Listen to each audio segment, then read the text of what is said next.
बोलिए वृंदावन बांके बिहारी लाल की जय। आएंगे सभी भक्त श्रद्धा भाव से भगवान की आरती उतारेंगे।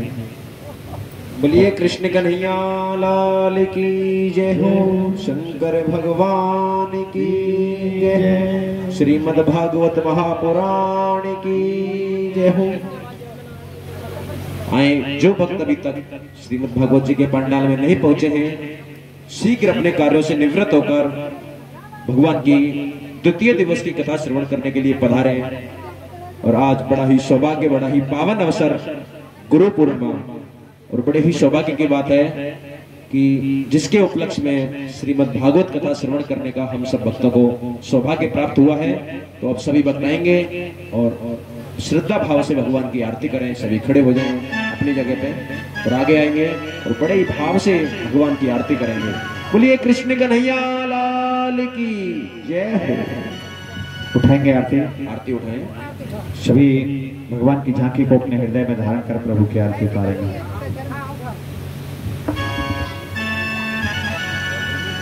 मन में बसा कर,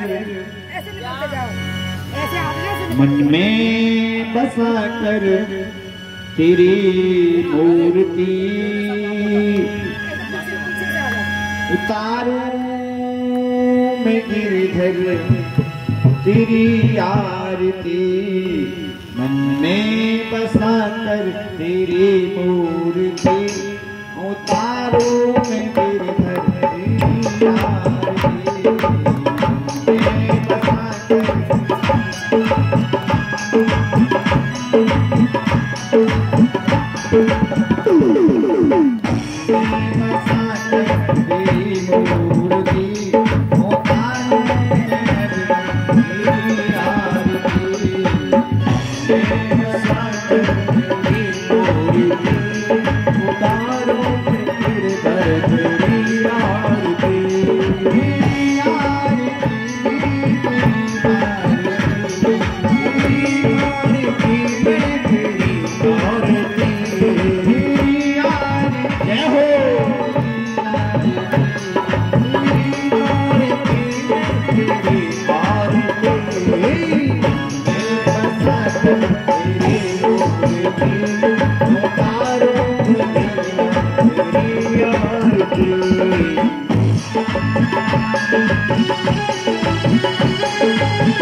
धीरे धीरे आरती करेंगे।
तुझसे क्या भी यही सोचूं भगवान, जिंदगी जब तेरे नाम करती करती, तुझसे क्या भी यही सोचूं भगवान, जिंदगी जब तेरे नाम करती करती।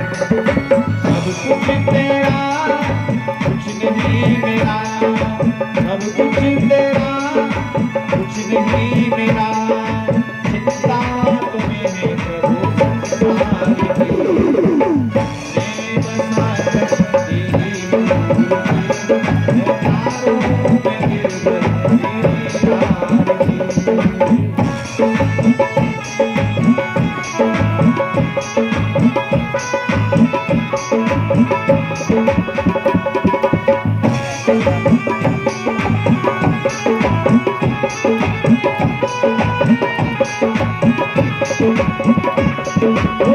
तेरी प्रेमताए संकर नाम, नारद मुझे गान करे तेरे मीरा नाम।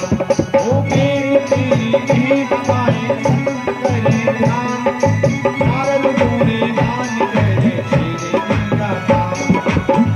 तेरे द्वार करते हैं पुकार, तेरे द्वार करते हैं पुकार, दास तेरी गाए जय हो।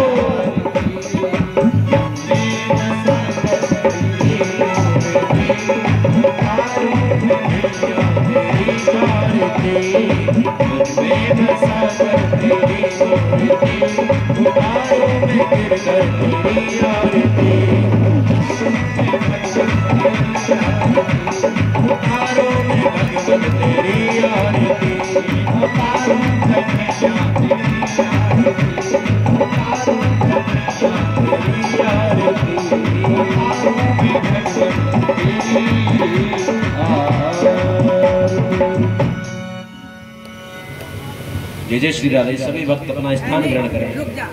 बोलिए बांके बिहारी लाल की जय, शंकर भगवान की जय, श्रीमद् भागवत महापुराण की जय हो, भक्तवत्सल भगवान की जय हो।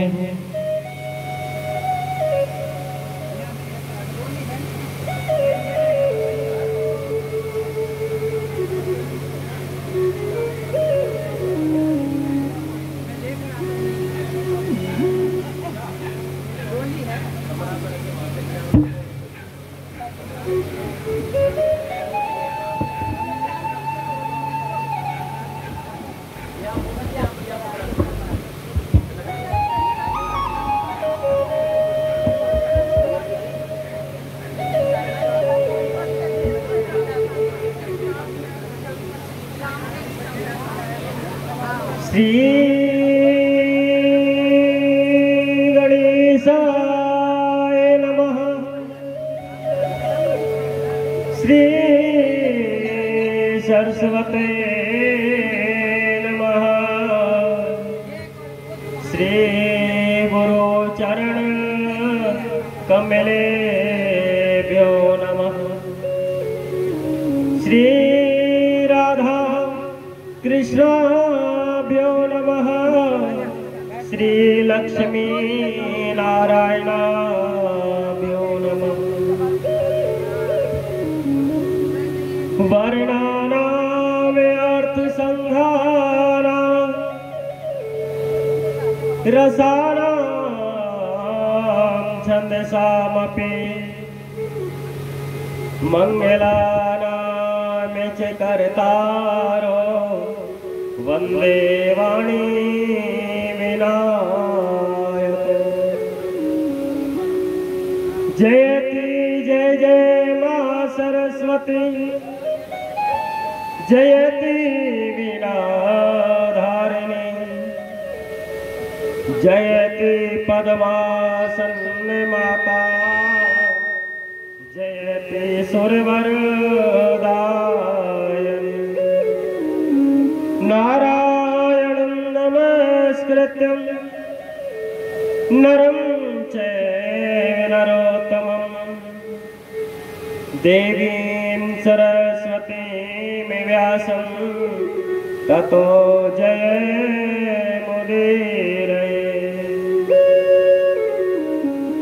कृष्णाय वासुदेवाय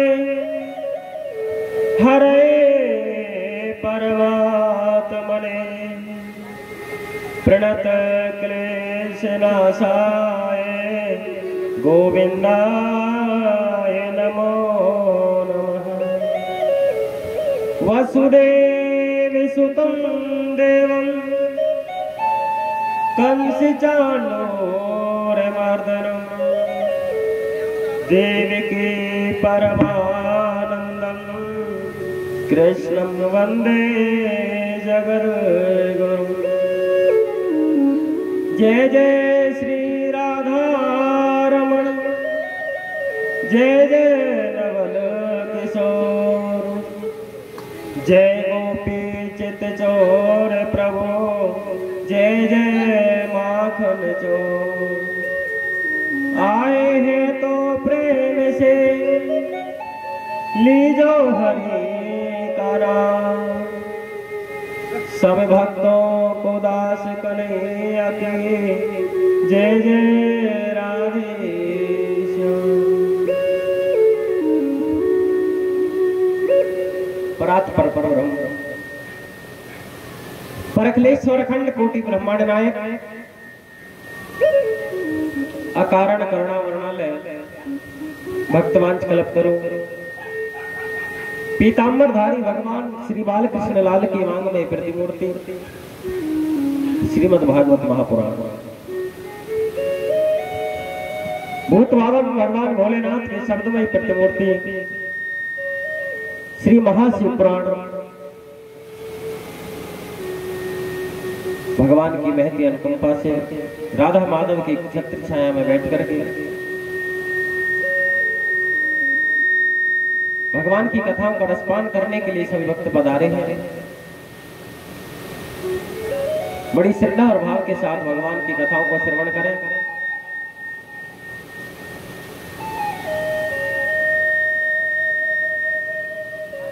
सर्वप्रथम आए हुए सभी भक्तों को, आदर व सम्मान के योग बुजुर्गों व साथियों को, हमारी मातृ शक्तियां देवी स्वरूपा भक्ति मूर्ति सभी माताओं बहनों को, मंचासीन सभी बूढ़े ब्राह्मणों को, और जहां तक भी मेरी आवाज जा रही है सभी संत भक्तों को, सनातन प्रेमियों को व्यासपीठ की प्रेम भरी राधे राधे। जय श्री कृष्ण, जय श्री नारायण।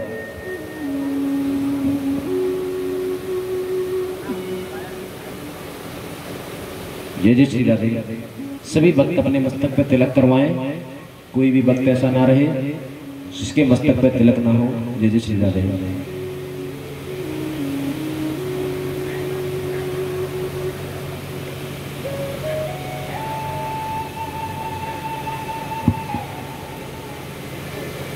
तो भगवान की कथाओं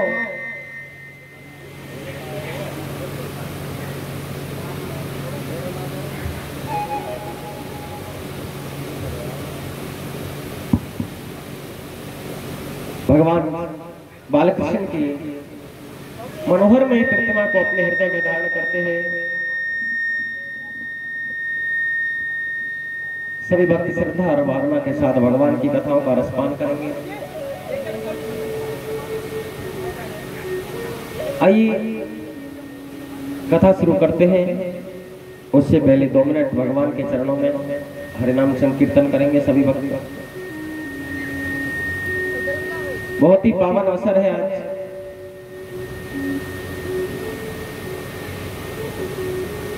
बुद्ध पूर्णिमा, गुरु पूर्णिमा के पावन महोत्सव और श्रावण मास के प्रथम सोमवार को आज भगवान शिव की कथा आप सबको सुनने के लिए प्राप्त हो रही है। बड़े भाग्यशाली हैं आप सभी भक्त।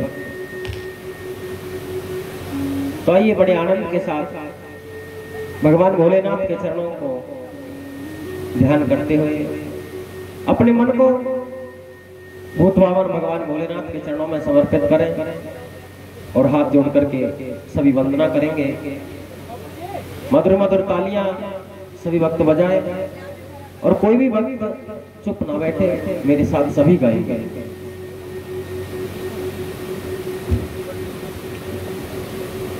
बोलिए शंकर भगवान की जय, सद्गुरुदेव भगवान की जय हो, भक्त वत्सल भगवान की जय हो।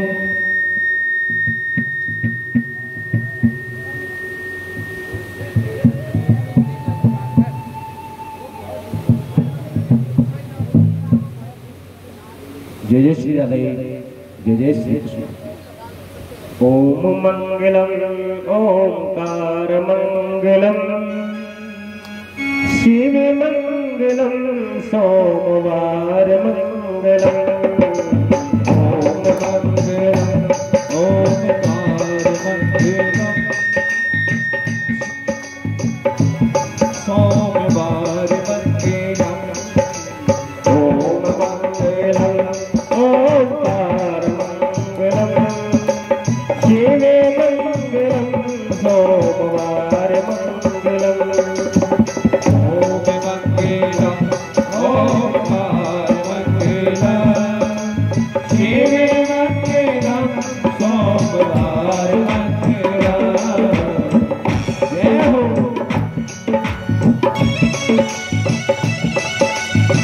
हरि ओम, शंकर भगवान की जय हो।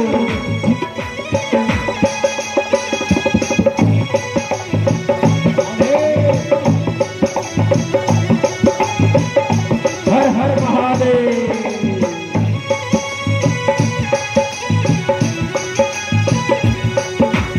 शिव मंगलम सोमवार मंगलम, शिव मंगलम सोमवार मंगलम। ओम मंगलम ओंकार मंगलम, शिव मंगलम सोमवार मंगलम। ओम मंगलम ओंकार मंगलम, शिव मंगलम सोमवार मंगलम।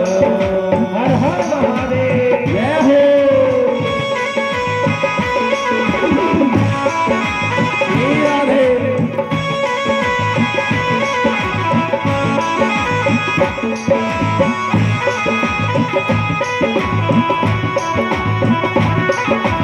शंकर भगवान की जय हो।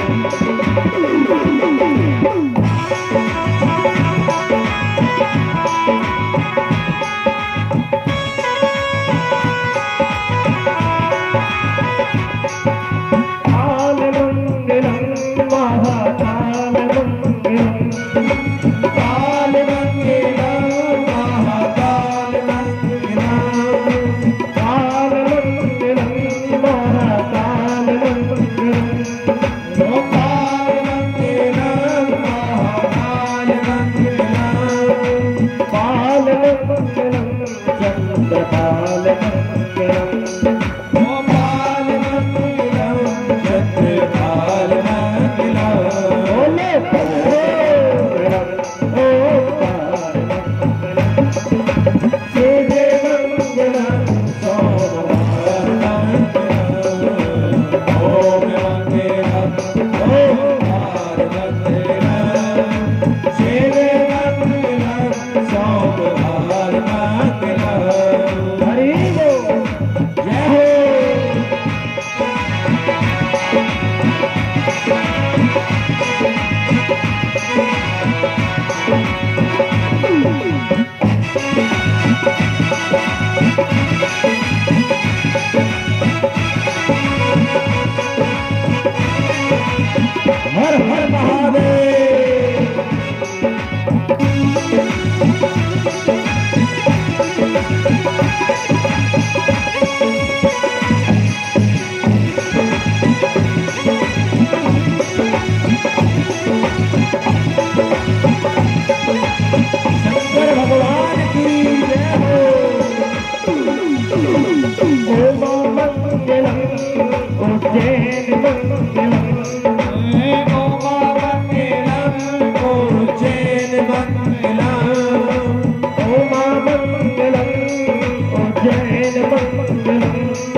बोलिए उमापति महादेव की जय हो। कृष्ण कन्हैया लाल की जय हो। सभी भक्ति। अच्छा मैया एक बात बताओ कि तुम कहां पे बैठी हो? अब तुम्हारे लिए प्रश्न है, बताओ। भागवत में बैठी हो तो भागवत में बैठे हो तो आपको ये भी पता होना चाहिए मेरी माताओं कि जब भगवान की आरती होती है तो हमको खड़े रहना चाहिए, लेकिन भगवान की आरती में तुम सब बैठ जाते हो। आप सब भक्त हैं, प्रतिदिन मंदिर में भी जाती हैं, घर में भी पूजा पाठ करती हैं, तो आरती में कभी बैठना होता है? गलती करिए नहीं करिए तो भगवान से प्रायश्चित करो, भगवान से क्षमा मांगो। आज के बाद कभी भी कोई भी भक्त आरती के बीच में बैठे नहीं। जब भी भगवान की आरती हो तो हमें खड़ा रहना चाहिए। हम भगवान की आरती कर रहे हैं और आराम से बैठे, इसमें भगवान का अपमान है, आरती का अपमान। भगवान ये नहीं देखते कितनी संख्या में भीड़ हमारे यहाँ इकट्ठी हुई है। भगवान ये नहीं देखते कि कौन कैसे महंगे महंगे वस्त्र आभूषण पहन करके आया है। भगवान ये नहीं देखते तुम कौन सी गाड़ी में बैठ करके आए हो या रिक्शा से आए हो। भगवान तुम्हारे भाव को देखता है, और भाव तुम्हारा ये है कि आरती हो रही है भोलेनाथ की और तुम कुर्सी पे आराम से बैठे हो। बताइए। तो आज के बाद सभी भक्त इस बात का ध्यान रखेंगे। और देखिए, हम भगवान की कथा में बैठे हैं। पहली बात तो ये अपने मन में बैठा लें, फर्स्ट पॉइंट नोट करने के लिए आपके लिए पहली बात तो ये है कि तुम भगवान की कथा में बैठे हो, भगवान के दरबार में बैठे हो, किसी के घर पे नहीं बैठे। और जब तक यहाँ श्रीमद् भागवत महापुराण विराजमान नहीं हुई थी तब तक ये एक पार्क था, लेकिन जहाँ ठाकुर जी की साक्षात श्रीमद् भागवत विराजमान हो गई तो ये साक्षात भगवान का धाम श्री धाम वृंदावन बन गया। तो वृंदावन में जिस मस्ती के साथ तुम बैठे हो,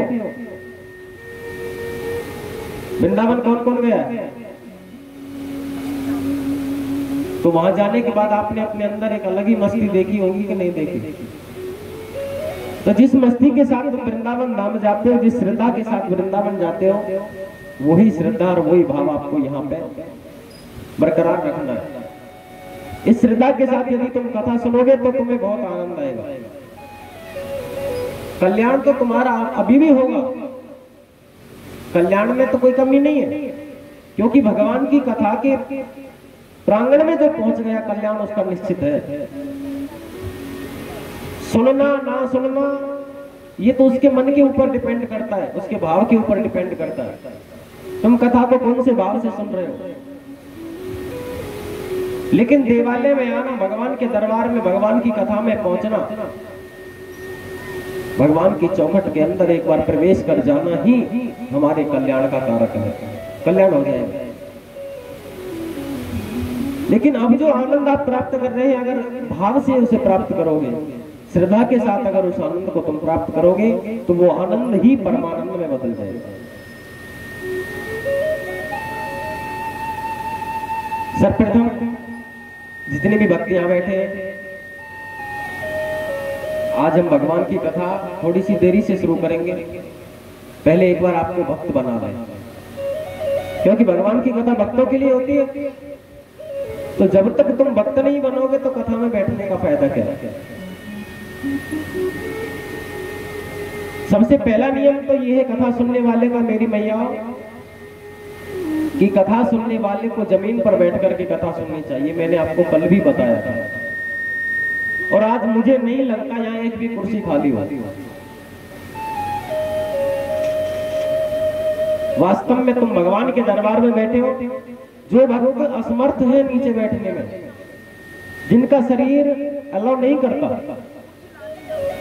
कि हम नीचे नहीं बैठ सकते, वो ऊपर बैठे रहे, और जो नीचे बैठ सकते हैं वो नीचे बैठकर ही कथा सुने।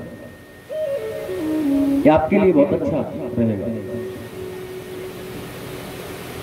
दूसरी बात, भगवान के दरबार में तुम बैठे हो, और जब भगवान की कथा में बैठे होते हैं तो हमें अपने मस्तक पर तिलक जरूर लगाना चाहिए। अब यहाँ कितने भक्त ऐसे हैं जिन्होंने तिलक लगा रखा है? हाथ खड़ा करो। देखो, तो सबसे पहले बाकी सभी भक्त अपने मस्तक पर तिलक लगाएं। हनुमान जी खड़े हो जाओ और सभी भक्तों के सामने तिलक की कटोरी लेके जाओ। बिना तिलक लगाए भगवान की कथा में नहीं बैठना चाहिए।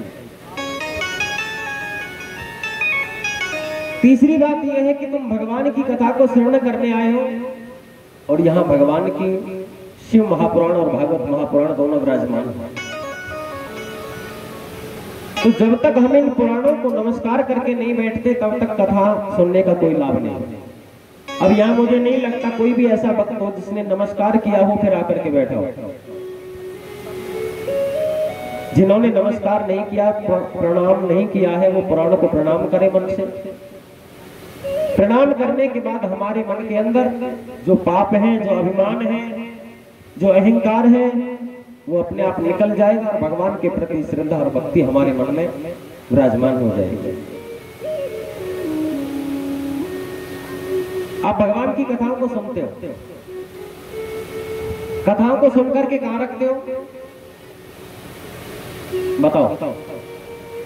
कथाओं का रस पान करने के लिए तुम आते हो, कथाओं को श्रवण करने तुम आते हो, तो कथा सुन करके कहां रखते हो? अपने हृदय में रखते हो? नहीं,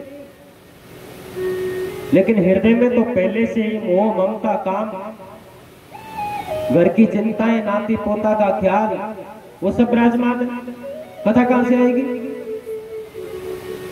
कथा में बैठने से पहले सांसारिक सभी विलास, भोग विलासाओं को, सभी मनोकामनाओं को, सभी इच्छाओं को आप अपने मन से निकाल दिया करें। जब आप मन को खाली रख करके यहाँ बैठेंगे तो ये कथा आपके मन में स्थान बना लेगी, मन में विराजमान हो जाएगी।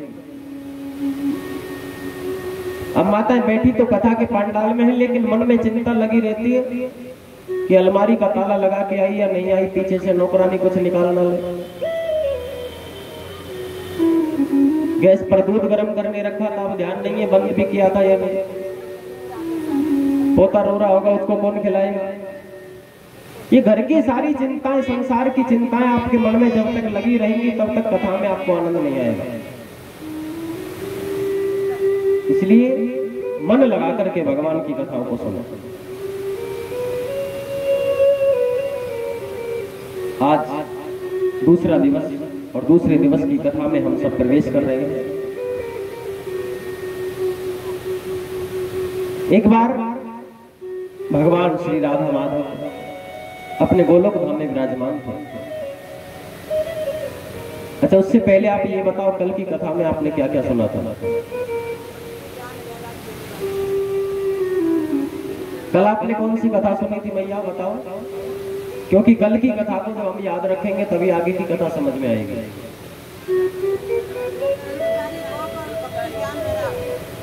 गोकर्ण की कथा सुनी थी और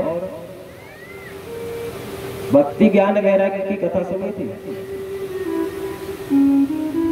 तो चलिए आज आपको बताते हैं, आज आपको कथा श्रवण कराते हैं कि जिस श्रीमद् भागवत को राजा परीक्षित को श्री सुखदेव जी महाराज ने सुनाया था, उन श्री सुखदेव जी महाराज का जन्म किस प्रकार हुआ और परीक्षित का जन्म किस प्रकार हुआ। ये परीक्षित कौन है, सुखदेव जी कौन है, ये संपूर्ण कथा आपको श्रवण कराई जाएगी और शिव महापुराण के भी बहुत सुंदर सुंदर प्रसंग आपको श्रवण कराए जाएंगे।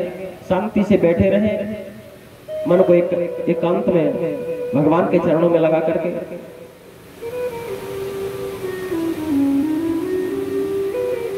भगवान श्री राधा कृष्ण गोलोक धाम में विराजमान है। तो भगवान श्री कृष्ण उदास मन से बैठे हुए थे।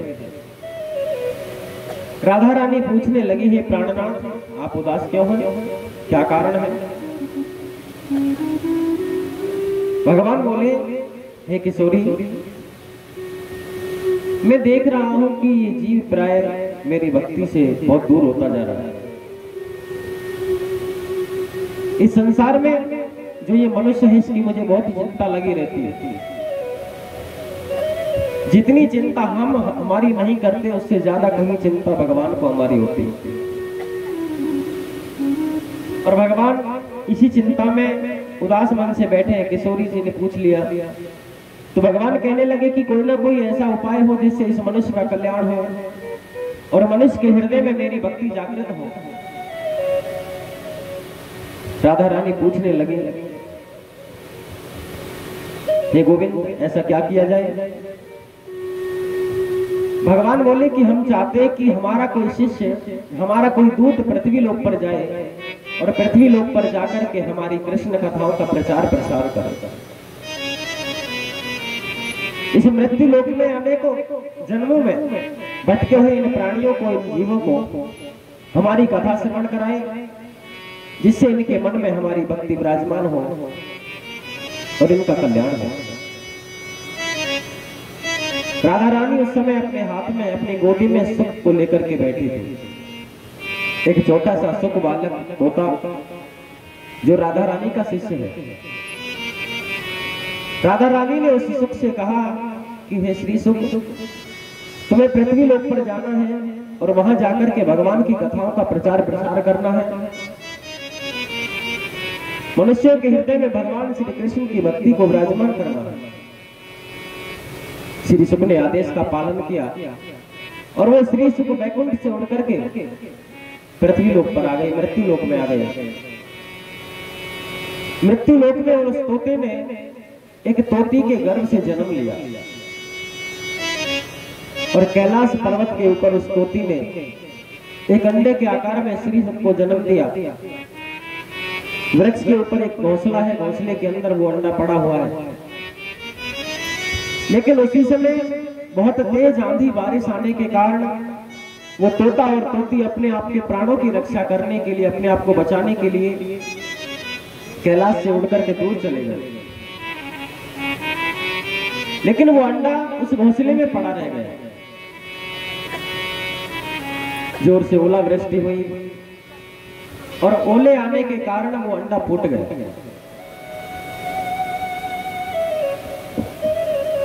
उस अंडे के फूटने के बाद नारद जी ने देखा कि अभी तो श्री सुखदेव जी का प्रादुर्भाव भी नहीं हुआ, उससे पहले ये नष्ट हो गए।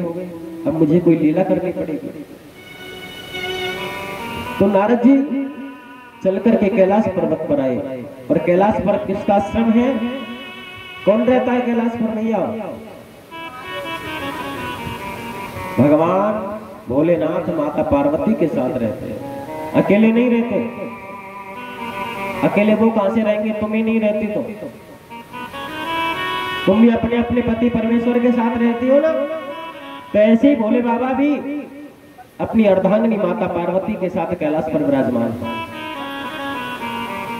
नारद जी आए। नारद जी ने आकर के माता पार्वती को प्रणाम किया। मैया ने देखा, बहुत प्रसन्न हुई और मां पार्वती ने नारद जी को पीने के लिए जल का पात्र दिया। लड्डुओं से भरा थाल उनके सामने रखा। जलपान करने के बाद, प्रसाद पाने के बाद मां पार्वती नारद जी से पूछने लगी, हे नारद, बहुत दिनों के बाद तुम यहाँ आए, क्या आजकल तुमने आना जाना कम कर रखा? तुम गृहस्थियों के घर नहीं जाते क्या? नारद कहने लगे, मैया, संसार में जितने भी प्राणी हैं सब स्वार्थ से प्रेम करते हैं। कोई सच्चा प्रेम तो करता नहीं है। जब किसी को काम होता है, मतलब होता है, तो कोई बुला लेता है। बिना स्वार्थ के कोई किसी को याद नहीं करता। इसलिए हम संत आदमी है, महात्मा आदमी है, हम गृहस्थियों के यहाँ ज्यादा जाते नहीं है। जो भाव से बुलाता है उसी के यहाँ जाना पसंद करते हैं। माँ पार्वती कहने लगी, नारद बात तो तुम्हारी ठीक है, लेकिन संसार की तुम्हें क्या कह सकते हो। बाकी मेरे यहाँ तो तुम आया करो, मेरे यहाँ तो अथाह प्रेम है, इतना प्रेम है। तुम्हारे भोले बाबा हमसे बहुत प्रेम करते हैं और इतना प्रेम करते हैं कि छुपाने से छुपाने योग्य बात भी हमसे नहीं छिपाते, सारी बातें बताते हैं। और तो और सबसे ज्यादा छुपाने योग्य बात कौन सी होती है? कौन सी बात होती है मैया जो पति को भी नहीं बताना चाहिए? बताओ। आज क्या है? गुरु पूर्णिमा। गुरुदेव हमारे कान में जो मंत्र बताते हैं उस मंत्र को पति को भी नहीं बताना चाहिए। बताओ हाँ या ना? सच है? अब मैया पार्वती कहती है कि नारद, भोले बाबा तो इतना प्रेम मुझसे करते हैं कि गुरुजी के द्वारा बताया हुआ मंत्र भी उन्होंने नहीं छिपाया, वो भी आकर के बता दिया। और नारद मन ही मन सोचने लगे कि यहाँ बात बनने वाली है। नारद ने कहा, मैया इतना प्रेम बाबा तुमसे करते तो बाबा ने आपको ये भी बता दिया होगा कि जो गले में मुंडों की माला भोले बाबा पहनते हैं उसमें किसके मुंड लगे? पार्वती मैया कहने लगी, नारद ये बात तो बाबा ने मुझसे कभी नहीं बताई और ना मैंने कभी पूछी। नारद बोले, मैया फिर क्या प्रेम करते हैं? 24 घंटे जिस माला को अपने गले में बाबा पहनते हैं उस माला के बारे में तुमको नहीं बताया? मैया बोली, नारद कोई बात नहीं, छोटी सी बात है, आज आने दो तुम्हारे बाबा को, आज पूछ लूंगी। नारद बोले, माँ ये तो छोटी सी बात है, एक और बहुत बड़ी बात है भोले बाबा ने तुमसे छिपाई है। मैया बोली, क्या? नारद ने कहा कि मैया बड़ी बात यह है कि भोले बाबा ने आज तक आपको नहीं बताया कि उनके पहले भी कई विवाह हो चुके हैं, पहले कई बार उनकी शादी हो चुकी है, तुम उनकी पहली पत्नी नहीं हो। अब इतनी बात जब मां पार्वती ने सुनी तो बड़ी क्रोधित हो गई। अच्छा नारद ऐसी बात है, आज आने दे तेरे बाबा को। और मैया का क्रोध आसमान में जा चढ़ा और नारद जी वहां से नारायण नारायण करते करते निकल पड़े। नारद जी ने सोचा चलो बात बन गई। और जब जा रहे थे लौट करके तो भोले बाबा उनको रास्ते में आते हुए मिले। भोले बाबा ने पूछा, नारद आओ, आए भी और चल दिए, क्या काम था?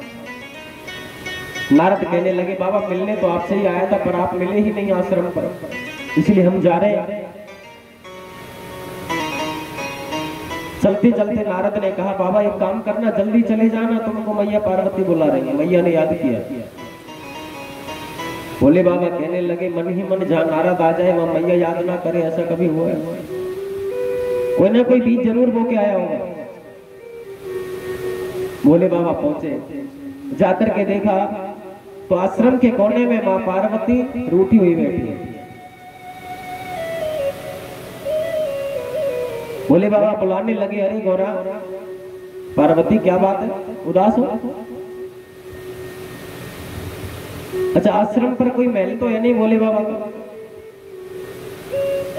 कैलाश पर रहते हैं, पेड़ पौधे हैं, बाग बगीचा है।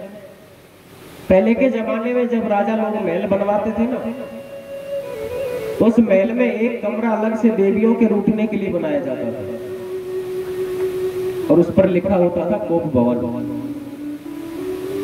देवियां अगर कोप भवन में चली गई तो समझो आज रूठ गई, उनको मनाना पड़ेगा। अब भोले बाबा मां पार्वती के पास आए, प्रेम से बुलाने लगे, लेकिन मैया तो बोले नहीं और मैया ने और मुंह मोड़ लिया। भोले बाबा सोचने लगे कोई ना कोई बात है, नारद जरूर कुछ ना कुछ बीज बो के गया। पूछने लगे, देवी कोई आया था क्या? मैया बोली, हाँ आया था, बोलो। तो नाराज क्यों हो, आराम से बता दो। मैया बोली, नाराज ना हो तो क्या करें भोले बाबा, तुम जितने बाहर से काले दिखाई देते हो ना उतने अंदर के भी काले हो। अब भोले बाबा कहने लगे, देवी अंदर से काला तो वो होता है जो छल करता है, कपट करता है। मैंने तो तुमसे कोई कपट नहीं किया। मैया बोली, कपट नहीं किया और क्या करोगे? अरे तुमने मुझे आज तक नहीं बताया कि तुम गले में जो मुंडों की माला पहनते हो, उस माला में किसके मुंड लगे? भोले बाबा कहने लगे, देवी तुमने पूछा ही नहीं, और इस छोटी सी बात पर नाराज होने वाली कौन सी बात है? अरे अब बता दूंगा। मैया बोली, भोलेनाथ ये तो छोटी सी बात है, एक और बहुत बड़ी बात है, और भला हो उस नारद का जो समय रहते मुझे बता गया, वरना तुम तो कभी नहीं बताते। बाबा बोले, और कौन सी बात है देवी? मैया कहने लगी, बाबा तुमने मुझे आज तक ये नहीं बताया कि तुम्हारे पहले कई विवाह हो चुके और मैं तुम्हारी पहली पत्नी नहीं हूं। अब आप कल्पना कीजिए, शादी के 20-25 साल बाद तुम्हें पता चले कि हमारे पति देव के कई विवाह हमसे पहले हो चुके और हमें बताया नहीं, तो अपनी पोटली बांध के ससुराल चली जाओगी कि नहीं?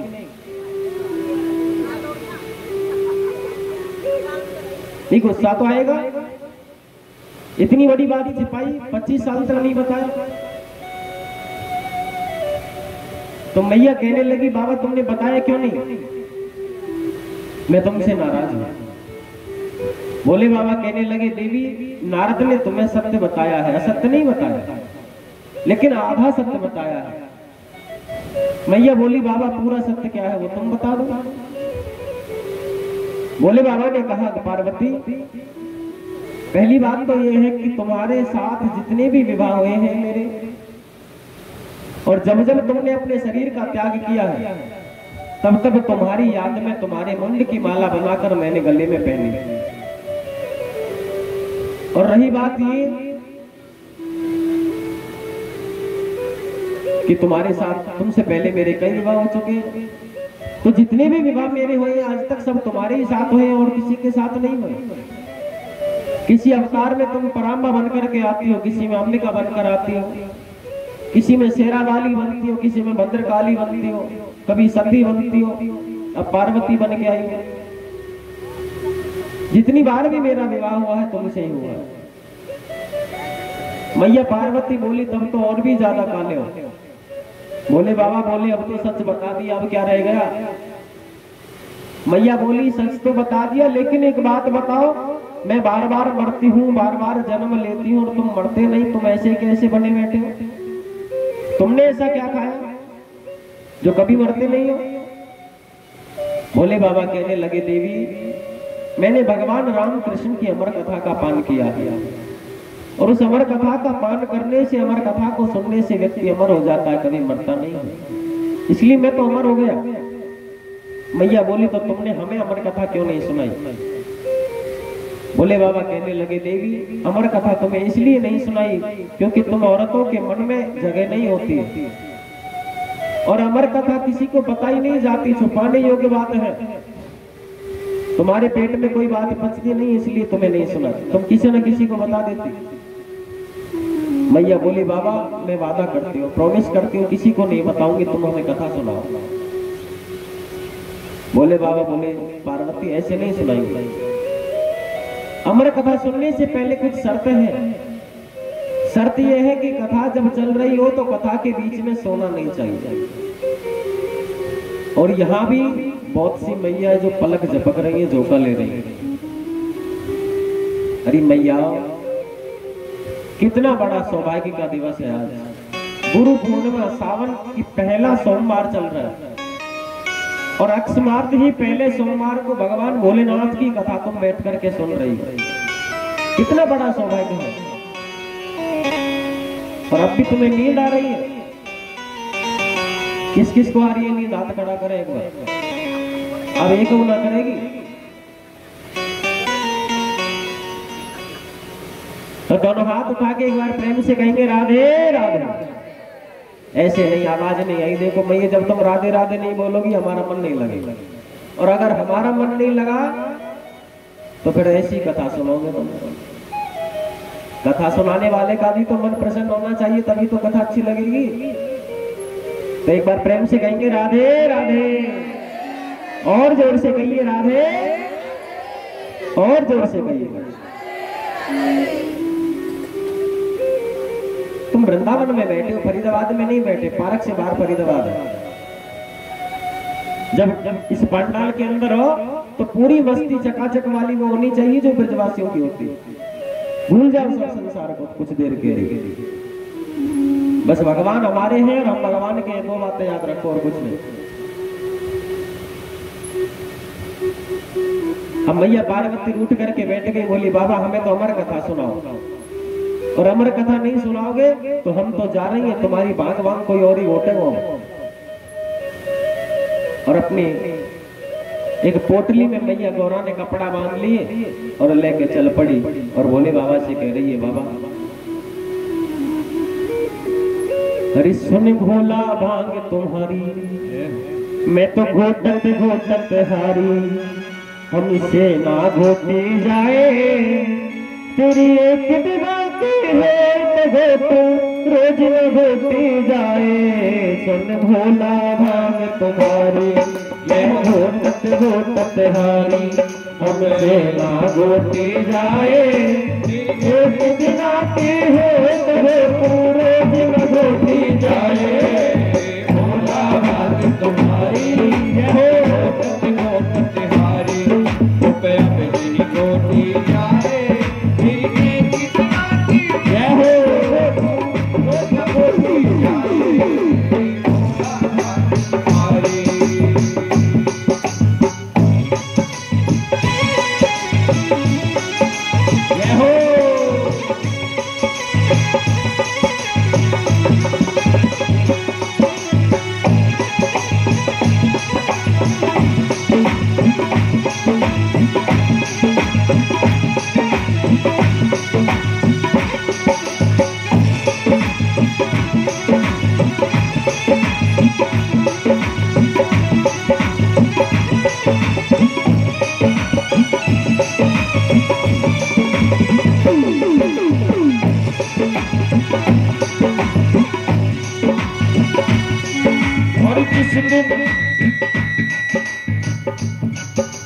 जिस दिन से मैं ब्याह के आई, भाग हमारे फूटे, काम करे ऐसा हो जाए, सिलवर का टूटे ना टूटे ना टूटे। जिस दिन से मैं ब्याह के आई, भाग हमारे फूटे, काम करे ऐसा हो जाए, सिलवर का टूटे हाँ टूटे हाँ टूटे। कि मैं जिस दिन से भोले तुम्हारे साथ शादी करके आई ना, उस दिन से मैंने सुख नहीं पाया है। क्यों? कि तुम भांग पी करके चक्कर पड़े रहते हो, तुम्हें कुछ सुध ही नहीं है। तो कह रही क्या? और जिस दिन से मैं ब्याह के आई, भाग हमारे फूटे, राम करे ऐसा हो जाए, टूटे हाँ टूटे हाँ टूटे। मेरे हाथों में पड़ गए छाले हो, मेरे हाथों में पड़ गए छाले, और मुख से निकले आए, एक दिन आती है न घोटी जाए। भोला भांग तुम्हारी, मैं घोटत घोटत हारी,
देवता है ना, बोले ना सब अपने परिवार में सुख शांति से रहते हैं, लेकिन हमारे घर में कोई शांति नहीं है। छुपाते झूठे काले मन के कपटी जाके नहीं। और ब्रह्मा विष्णु सभी देवता बड़े मजे से रहते, हम तो भोला तेरे सन में क्या क्या दुखड़े सहते हैं।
कैसे कहूँ कसाले तुम्हारी हाथ में पड़ गए छाले। हाँ छाले, हाँ छाले, इस नाजुक बन को नाज से पाला कैसे कहूँ कसाले। तुम्हारे हाथ में पड़ गए छाले। हाँ छाले, हाँ छाले, और बेमाई के जाऊंगी भोला। अरे भोला नहीं, अब नहीं रहूंगी ऐसे नहीं कह रही है। और बेमाई के जाऊंगी भोला, तेरी कत्ल ठिकाने आए। छेड़ने कितना की हो भोला भक्त तुम्हारी, मैं भोलते हारी, नहीं खोटी जाए। तेरी कितना की हो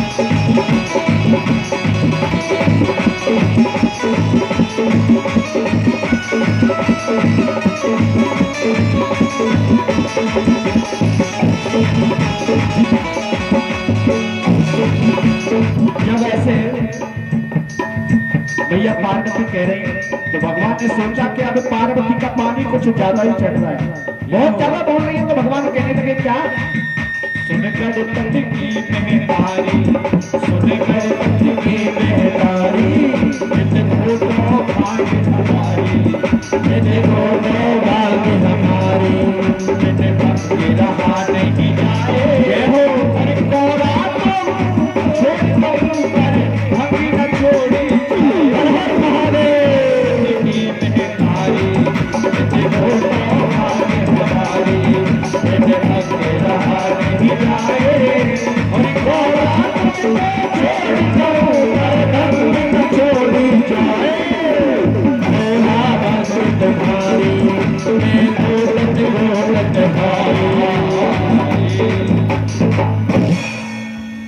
शंकर भगवान भोले बाबा ने देखा कि पार्वती मानने वाली तो है नहीं, और अगर चले गई पियर के तो रोटी पानी बनावे को काम तो कैलाश पे पहले से ही ना है, ये भांग को गोटा लगा दे थोड़ा बहुत सुबह शाम, ये कौन लगावेगा। अब भोले बाबा कहने लगे गौरा मैं तुमको अमर कथा सुना दूं,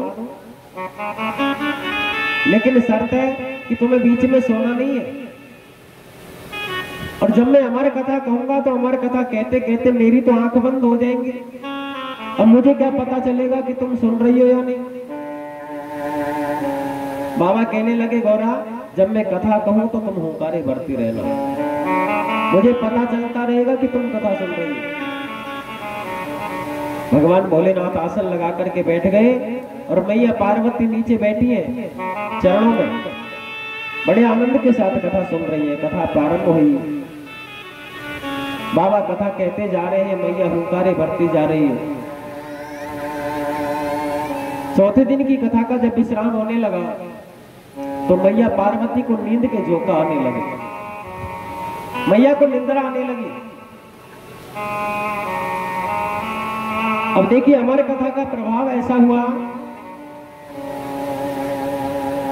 कि जो घोंसले के ऊपर, वृक्ष के ऊपर घोंसले के अंदर जो तोते का फूटा हुआ अंडा पड़ा था, पहले दिन की कथा के प्रभाव से वो अंडा साबुत हो गया। और भगवान की कथा की ऐसी कृपा हुई कि दूसरे दिन की कथा के प्रभाव से उस अंडे में से एक छोटे से तोते के बालक ने जन्म लिया। तोते के छोटे से बालक ने जन्म लिया और वो आराम से अपने घोंसले के अंदर बैठा हुआ भगवान भोलेनाथ के मुख से कथा सुन रहा है। बड़ा आनंद उसको कथा में आने लगा। उसने देखा कि मां पार्वती सो जाएगी और अगर मैया सो गई तो बाबा कथा सुनाना बंद कर देंगे। तो वो तोते का बालक माता के आवाज में हुंकारे भरने लगा और मैया पार्वती को निंद्रा आ गई। कथा पूरी सुन गया। कथा पूर्ण हुई तो भगवान भोलेनाथ ने जयकारा लगाया, बोलिए कृष्ण कन्हैया लाल की जय। और जैसे ही जयकारा लगाया तो मां पार्वती की आंखें खुली। एकदम से बाबा भोलेनाथ से कहने लगी, बाबा मुझसे बहुत भारी गलती हो गई, मुझे नींद आ गई थी, आप कथा दोबारा सुनाओ। भोले बाबा कहने लगे, देवी अगर तुम सो गई थी तो ये कथा कौन सुन रहा था। भोले बाबा ने चारों तरफ नजर घुमाई तो देखा कि एक वृक्ष के छोटे से घोंसले में बैठा हुआ तोते का बालक कथा सुन रहा है। अब भोले बाबा उस तोते के सुख बालक को मारने के लिए दौड़े, अपना त्रिशूल उठाया। तोते का बालक प्राणों की रक्षा करने के लिए वहां से उड़ा। उड़ते उड़ते कैलाश के चक्कर काटने लगे। आगे आगे तोते का बालक चल रहा है, पीछे पीछे भोले बाबा दौड़ रहे हैं। सुख बालक ने अपने प्राणों की रक्षा करने के लिए कैलाश से नीचे बद्रिका वन में उतर कर आया। उस बद्रिका वन में महर्षि वेदव्यास जी की छोटी सी कुटिया बनी हुई थी, आश्रम बना हुआ। वेदव्यास जी के आश्रम पर अपने प्राणों की रक्षा के लिए वो तोता पहुंचा। उसने देखा कि वेदव्यास जी की पत्नी विकटा देवी अपने सिर के केस सुखा रही थी और केस सुखाते सुखाते उसे जमाई आई। उसके मुख से प्रवेश करके वो तोता उसके गर्भ में चला गया। बाबा भोलेनाथ वहां पहुंचे और भोले बाबा ने कहा कि हे सुख बालक, तुम बाहर निकल करके आओ। तुमने चोरी से मेरी अमर कथा को सुना है, मैं तुम्हें मृत्यु दंड दूंगा। इसलिए मैंने आपको कल कहा था कि भगवान की कथा को कभी भी पीछे बैठ करके नहीं सुनना चाहिए, चोरी से नहीं सुनना चाहिए, वो मृत्यु दंड का अपराधी होता है। भगवान की कथा को उनके समक्ष बैठ करके सुनो। भोले बाबा ने कहा कि मैं तुझे मृत्यु दंड दूंगा, बाहर निकल करके आओ। तोते का बालक कहने लगा, बाबा अगर तुम यहाँ बैठे रहे तो मैं 12 वर्ष तक भी बाहर नहीं आऊंगा। भोले बाबा वेदव्यास जी से कहने लगे, हे वेदव्यास जी, इस तोते के बालक ने मेरी अमर कथा को चोरी से सुना है, इसलिए इस बालक को मैं मृत्यु दंड देना चाहता हूँ। वेदव्यास जी कहने लगे, भोले बाबा जब बालक ने अमर कथा सुन ही ली है तो ये अमर हो चुका है, इसे तुम कैसे मार सकते हो। और मान लीजिए आप काल के भी काल महाकाल है, अगर आपने इसे मार भी दिया तो भगवान की अमर कथा झूठी हो जाएगी। भोलेनाथ कहने लगे मारूंगा नहीं तो कोई बात नहीं, लेकिन ये बालक बहुत बड़ा ज्ञानी पैदा होगा, इसलिए जब भी ये गर्भ से बाहर आए तो तुम मुझे बुला लेना, मैं इसे अपने साथ लेकर के जाऊंगा। भोले बाबा कैलाश चले गए और विकटा देवी को उस बालक को गर्भ में लिए 12 वर्ष बीत गए। 12 वर्ष तक भी उस बालक ने बाहर आने का नाम नहीं लिया। अब बहुत ज्यादा कष्ट होने लगा। एक दिन विकटा देवी अपने पति वेदव्यास जी से कह रही है कि हे पतिदेव, मुझे ऐसा लगता है कि मेरे गर्भ से वेद मंत्रों के उच्चारण की आवाज आ रही है। व्यास जी कहने लगे देवी तुम्हारे गर्भ में कोई साधारण बालक नहीं, तुम्हारे घर में साक्षात कोई भगवान का अवतार है, जिन्होंने भगवान भोलेनाथ की अमर कथा को सुन लिया है। 12 वर्ष पूर्ण हुए। पिताजी कहने लगे बेटा तुम बाहर आओ, तुम्हारी माता को कष्ट हो रहा है। सुखदेव जी ने पेट के अंदर से आवाज दी, हे पिताजी मैं बाहर नहीं आऊंगा, क्योंकि बाहर आते ही मुझे भगवान नारायण की माया पकड़ लेगी और मैं भगवान का भजन करना चाहता हूँ। एक शर्त है, अगर स्वयं नारायण आकर के कहे कि उनकी माया मुझे नहीं लगेगी तो मैं बाहर आ सकता हूँ। और यहाँ भगवान नारायण को आना पड़ा और 12 वर्ष बाद श्री सुखदेव जी महाराज का जन्म हुआ। ये वही सुखदेव जी महाराज जिन्होंने राजा परीक्षित को श्रीमद् भागवत कथा श्रवण कराई। बोलिए सुखदेव जी महाराज की जय। तो आइए एक बार सभी भक्त खड़े होकर के सुखदेव जी महाराज का पूजन करें, जो कि अति आवश्यक होता है। सुखदेव जी महाराज के पूजन के बिना श्रीमद् भागवत कथा पूर्ण नहीं होती। तो यहाँ सुख विराजमान है, आगे आकर के एक एक करके भक्त आते रहे और पूजन करते रहे। शास्त्री जी सुखदेव जी को नीचे थाली में विराजमान करा दें। आएंगे सभी भक्त सुखदेव जी का पूजन करेंगे, उसके बाद भगवान की कथा पान करेंगे। और सुखदेव जी महामुनि ज्ञानी, ओ सुखदेव जी महामुनि ज्ञानी, महिमा तुम्हारी जगत जानी। सुखदेव जी महामुनि ज्ञानी, महिमा तुम्हारी जगत जानी। सुखदेव जी महामुनि ज्ञानी, महिमा तुम्हारी जगत जानी। सुखदेव जी महाराज की जय।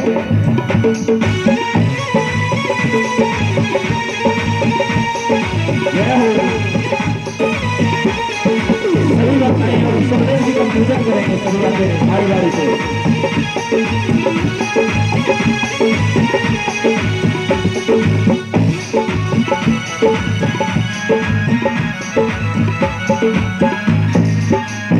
सुखदेव भगवान की जय हो।